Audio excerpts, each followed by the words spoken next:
Welcome to Paskvan Podcasts. Please like, subscribe, and comment. It really helps this channel. Tonight, we want you to come with us on a journey down beneath the streets of St. Paul, Minnesota.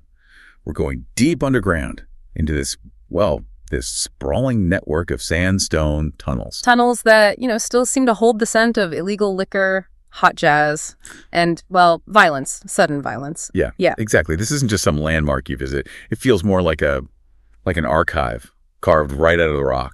An archive is some pretty brazen American criminal history. It's a place that just doesn't seem to want to let go of its secrets. Mm-hmm.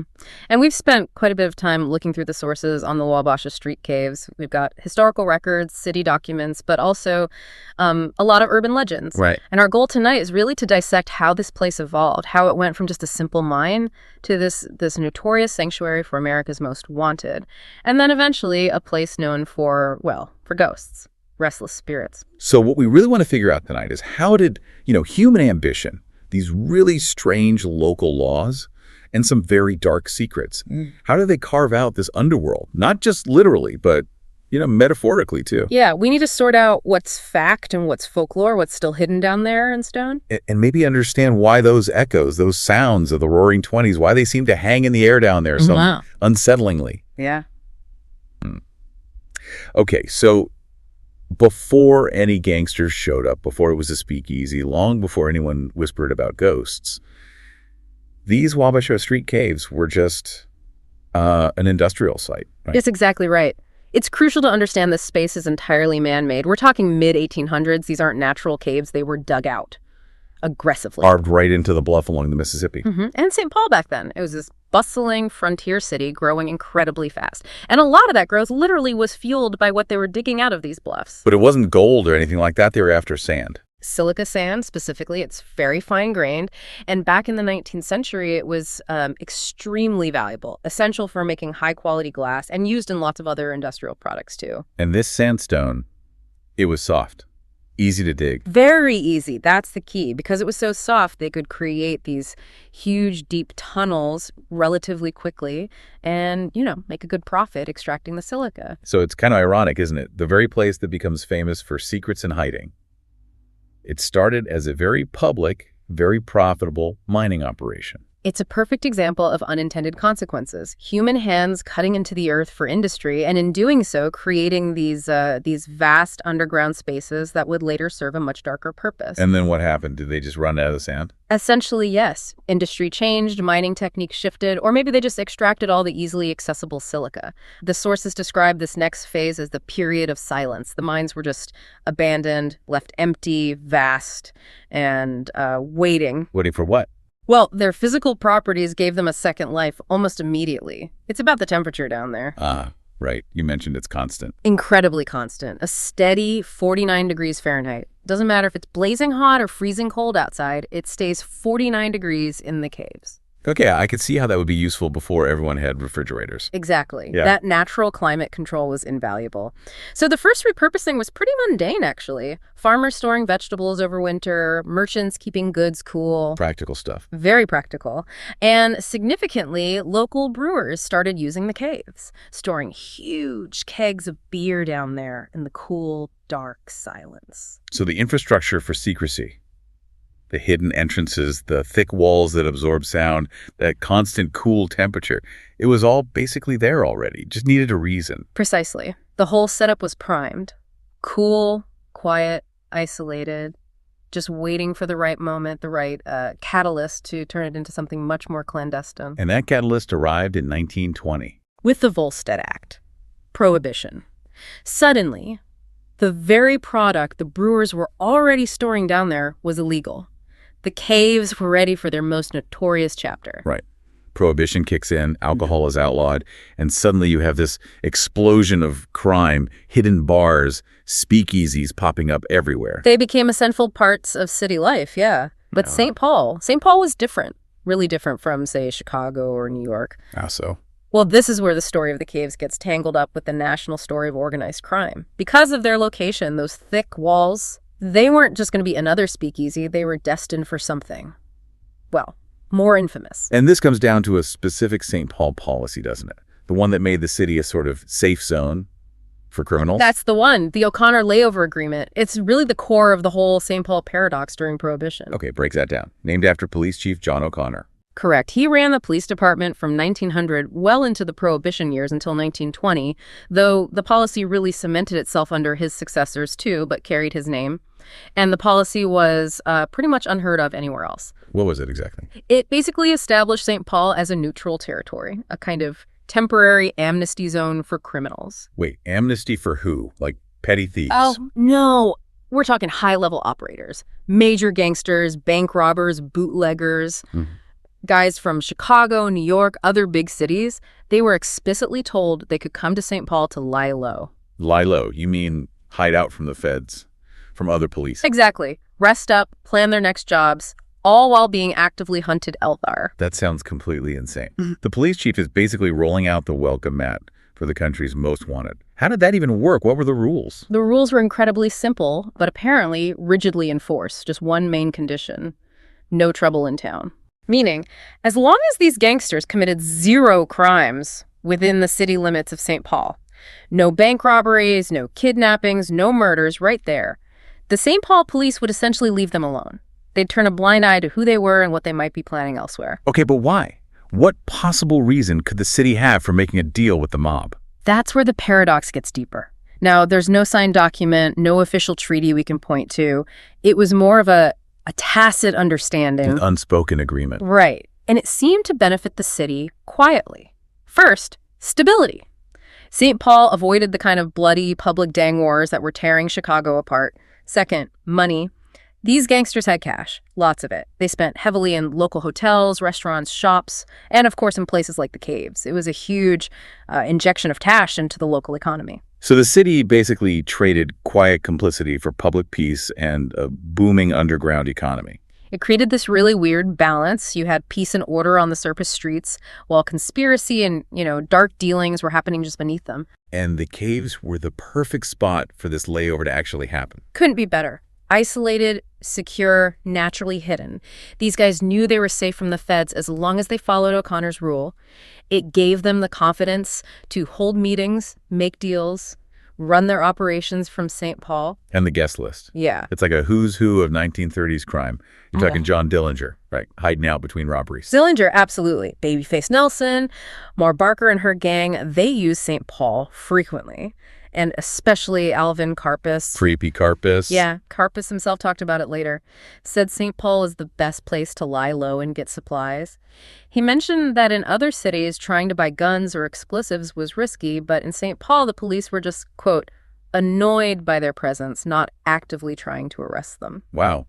And Mar Barker used it as a base. The sources suggest she often headquartered there, planning their next big scores across state lines. So these caves weren't just a place to get a drink and dance. They were a strategic location for organized crime. Absolutely. A command center, almost. Wow. Protected by this bizarre local agreement, the police looking the other way, allowing the most dangerous men in America to live, drink, and plot right under everyone's noses.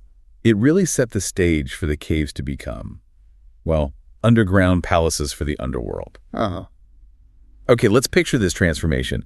Taking these cold, damp, dark mining tunnels and turning them into nightclubs. That must have been a massive job. Huge. It really shows you how much money there was in illegal booze and entertainment and how much they valued that secrecy. They poured incredible resources into it. What did they have to do? Well, think about it. They had to haul in literally tons of materials. Wood, stone for fancy bars, miles of electrical wire for lights, huge amounts of lumber to build bandstands and dance floors. And deal with the cave environment itself, right? It's naturally damp, dark, probably not great ventilation. That was the real challenge. Constant battle with moisture dripping from the ceiling, seeping through the walls. They probably used layers of special flooring, maybe relied on the deep sandstone being somewhat dry. And air. For all those people smoking and dancing. Ventilation was key. They'd have needed cleverly hidden shafts going up to the surface, not just for fresh air, but to get rid of the smoke and the heat from the lights and the crowds. It was serious underground engineering. Once they pulled it off, though, the atmosphere must have been something else. Illegal liquor, cigarette smoke, the thrill of being somewhere forbidden. And the absolute height of that underground glamour was the Castle Royal nightclub. It opened in the early 1930s. This wasn't just a rough speakeasy. It was intended as a high-class destination. Tell me about the Castle Royal. The sources make it sound almost surreal, like contradictory luxury. It was incredibly ambitious. Imagine a huge polished dance floor right in the middle of this cavern. A long, ornate bar made of heavy wood. Tables set with actual linens, silverware, crystal glasses. A proper stage for top jazz bands. Okay, pretty standard for a nice club. But then, hanging from the rough, damp, maybe even dripping sandstone ceiling, genuine crystal chandeliers. Chandeliers in a cave. Exactly. That contrast is everything. High society elegance slammed right up against the raw underground earth, people in tuxedos and evening gowns dancing, surrounded by rock walls. That mix. It's hard to wrap your head around. Glamour and grit, Yeah. literally side by side. And the crowd amplified that feeling. It was this intoxicating blend of luxury and potential danger. You had ordinary St. Paul citizens looking for excitement, rubbing shoulders with infamous gangsters. Presence of guys like Dillinger or Karpis. It must have given the place a certain edge, both glamorous and menacing at the same time. Undeniably. And remember, these caves weren't just for partying. They were crucial for the business side of crime, too. Because of the acoustics. The thick walls. Precisely. Those sandstone walls just swallowed sound, the jazz music, the laughter, but also, potentially, quiet conversations in back rooms. They were perfect for clandestine business. What kind of business are we talking? Deals being made, bootlegging routes planned out, territory disputes settled maybe, all happening over champagne in some dimly lit corner, totally hidden from the outside world. The caves offered a level of privacy you just couldn't get in a hotel upstairs. It's that possibility that gives the place its weight, isn't it? Knowing you could have walked in and seen Dillinger, public enemy #1, just leaning against the bar. Or Karpis, playing cards in a corner. The names connected to the caves prove it. It shows that O'Connor's strange bargain was real, playing out every night down there. It's such a stark image. St. Paul, above ground, respectable, orderly, Midwestern. Churches, businesses, stable government. And right beneath it, in the caves, this whole other St. Paul.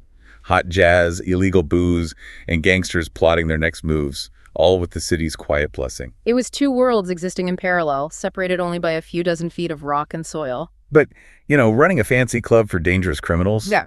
That glamour always has a price tag.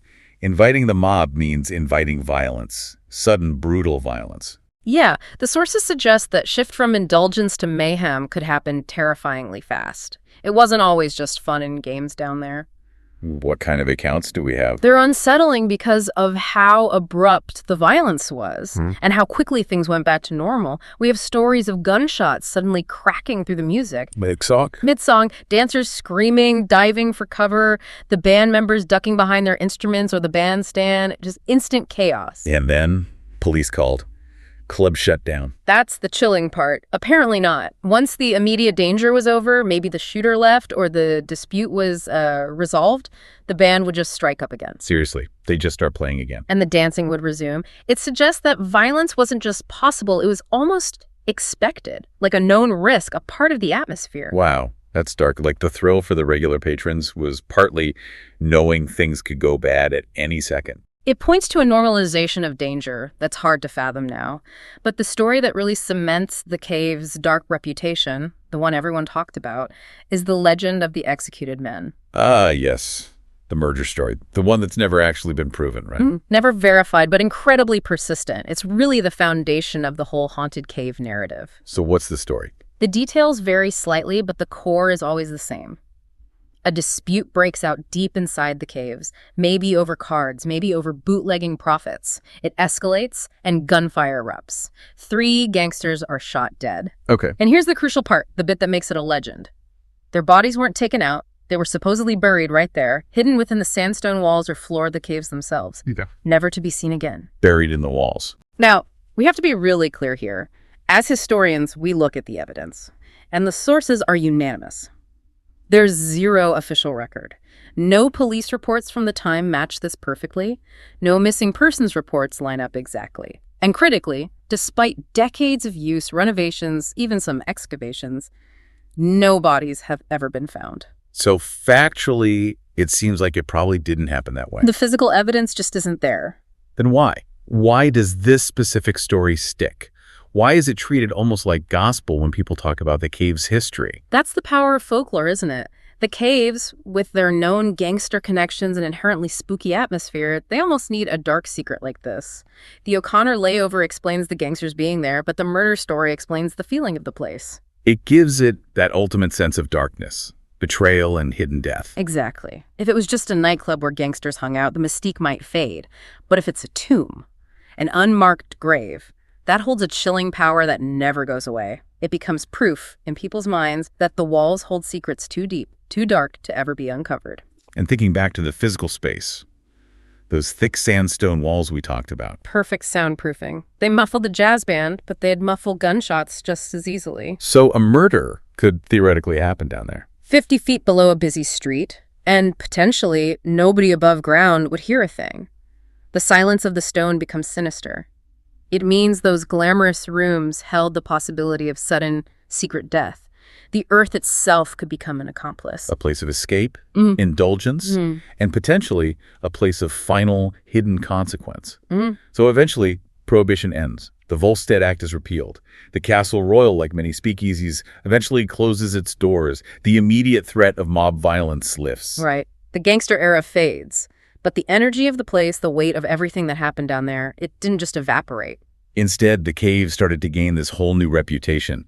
Not for crime anymore, but for hauntings. Exactly. The focus shifts to the supernatural. It's as if all that intense history, the violence, the secrets, it's somehow solidified, became part of the atmosphere, kind of restless energy. This happens a lot with places that have seen sudden, violent events, doesn't it? If the building itself stays standing. It seems to. The psychological impact lingers, and people start interpreting strange occurrences through the lens of that history. And visitors to the Wabasha Caves today report some very specific, very consistent things. Okay, let's get into those reported experiences, because they tie directly back to that gangster past, right? Very directly. One of the most common is just that feeling, that intense feeling of being watched when you're down there in the cool dark, or hearing footsteps that seem to follow you even when you're definitely alone. Creepy. And visual things. Fleeting glimpses. Figures dressed in, 1920s, 1930s style clothes. They appear for just a second, then seem to just fade into the stone walls, like the party's still going on, just out of sync with our time. And the sounds. I imagine those are powerful, given the Castle Royal history. Extremely. People report hearing faint music, phantom jazz or swing tunes drifting through the empty chambers, like an echo of the bands that used to play there. And even more unsettling, some report hearing sharp cracks, like phantom gunfire echoing in the tunnels. A direct auditory link back to those stories of violence. That would be chilling. And what about physical sensations? You mentioned the constant temperature earlier. Right, that's steady 49 degrees. But people frequently report sudden, localized cold spots, areas where the temperature seems to plummet for no reason. It feels unnatural down there, defying the cave's own climate control. Some theories suggest it's a sign of a presence drawing energy. And the visual sightings. They often seem linked directly to the Castle Royal era, too. Very much so. People claim to see figures sitting at phantom tables like ghostly patrons still enjoying the club. And the most famous image, perhaps, is the woman in a 1930s ball gown. The ghostly dancer. Seen drifting across the empty dance floor, maybe twirling slowly, lost in music only she can hear. It's this poignant, spectral image of the club's heyday. And it all circles back, doesn't it? The source of all this perceived menace, this haunting, it always seems connected to that legend, the story of the 3 executed men. That story is the anchor. Whether it happened or not, the belief that men were murdered and buried in the walls, their secrets absorbed by the rock, that provides the why. It gives the ghost stories their weight, their explanation. The line between the history and the folklore just completely dissolves. It does. The gangsters who lived and dealt in the shadows have, in a way, become the spirits people report today. It ensures the caves remain relevant, remain mysterious, the history feeds the haunting, and the haunting keeps the history alive. They're intertwined. It's kind of profound, really. The very figures who are notorious for breaking the law in life achieve a different kind of immortality as ghosts. Their criminal fame keeps their legends alive, and now their spectral fame does too. They continue to draw people in, whether you're interested in crime history or ghost stories. The allure is undeniable. So where does that leave the caves today? After the gangsters, after the speakeasy era, after the ghost stories took hold, what are they now? Well, they've been repurposed again. And the modern use creates maybe the most striking contrast at all. They've gone from these notorious criminal hangouts to Event venues and historic sites. Event venues, like what kind of events? Weddings, corporate parties, team building things, even school tours sometimes. Wait, people get married down there in the same place Dillinger might have hidden out, where people whisper about murders. They do regularly. Think about that juxtaposition. The same chambers that echoed with bootleg whiskey deals and maybe gunfire now host wedding vows and champagne toasts. Polite applause where illegal jazz once played. It's an incredible contradiction. Celebrating love and new beginnings in a place defined by violence and secrets. It really is. But the irony, of course, is that the dark history, the gangster connection, the haunted reputation, that's still the main attraction. That's what draws people in. Absolutely. People don't just go for the architecture or the novelty of being underground. They go because they want to feel that history. They want to stand there and imagine sharing that space with those infamous figures. So the tours and the ghost stories are actually central to the business now. They're the biggest draw. Visitors are actively seeking that connection to the danger, the mystery. They want that thrill of wondering if that shadow is just a waiter or maybe something else. What happens if, say, a wedding party hits one of those cold spots? Or here's a strange noise. Do people freak out? From what the sources suggest, it's often the opposite. The current operators tend to lean into the history. It becomes part of the unique experience. People get excited by it rather than scared. It's almost like a quirky St. Paul kind of dark humor, celebrating life right on top of legends of death. It really makes the caves a sort of physical symbol for St. Paul's history, doesn't it? Especially that whole O'Connor Layover period. It's a perfect historical mirror, a tangible reminder of that deeply paradoxical time. The city's complicity, its dual identity, respectable on the surface, but knowingly sheltering the underworld below. The caves make that history impossible to ignore. They embody the whole era, really. The clash of glamour and violence, myth and reality, all mixed together down there. So tightly intertwined you can't separate them anymore. The sandstone itself seems to hold it all. The marks from the miners' tools, the remnants of the fancy decorations, the echoes of the music, the whispers of the deals. And the chill, the legends. It's all there. Crime and culture literally shared the same dance floor. And the memory of that time, that dark, complicated bargain, it's etched into the stone permanently. Hashtag outro. So we started this journey down beneath St. Paul. And what we found, looking through the sources, is this incredible arc from a simple mine dug out for profit to this notorious stage for crime legends, all fueled by a truly bizarre local policy. And the space itself became so soaked in that history, the glamour, the danger, the violence, that even now as a wedding venue, it holds on to this really powerful, unsettling feeling. It's a striking example of how history sticks to a place, isn't it? How human actions can completely transform the meaning of a physical location, turning something mundane into something infamous. That memory seems almost physically present down there. And it leaves you with a final question, doesn't it? When people report seeing ghosts in the Wabasha Street Caves, those figures in old clothes, the phantom dancer, what are they really sensing? Are they literal spirits? The restless souls of those gangsters from the legends, maybe the ones supposedly buried in the walls? Or is it something else? Is it maybe just the sheer weight of human memory, the violence, the fear, the intense emotions of that era, somehow seeped into the very stone itself? A kind of psychic residue. A collective memory made tangible by the atmosphere. Perhaps those dark bargains struck beneath St. Paul are never forgotten, not because ghosts demand it, but because the history itself, the violence and the secrets, left such a deep, chilling mark that it continues to echo. It reminds you that under the tidy surface of almost any city, there's usually another story. One carved in whispers, shadows, and echoes that just refuse to fade away.